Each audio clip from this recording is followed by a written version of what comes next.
हमारे गुरुजी श्री हरविंदर सिंह उर्फ सिब्बू गाजीपुरी की चर्चित पुस्तक लोकमंजरी से ये शानदार कजरी गीत कि असो सावन में कांवर उठाई के बाबा धाम जाई के ना। असो सावन में कांवर उठाई के बाबा धाम जाई के ना।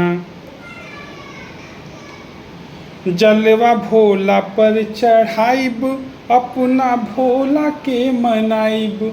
जलवा भोला पर चढ़ाइब अपना भोला के मनाइब।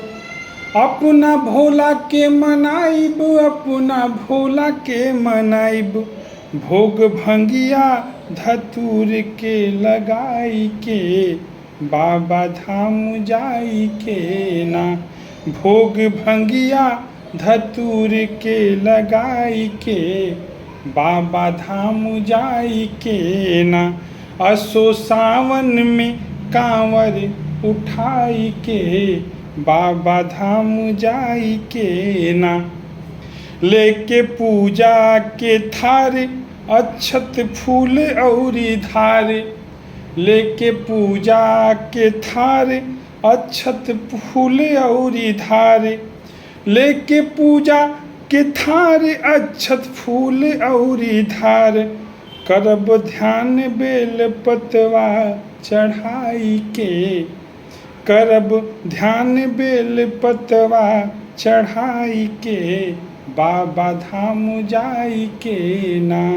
असो सावन में कांवर उठाई के बाबा धाम जाई के ना। असो सावन में कांवर उठाई के बाबा धाम जाई के ना।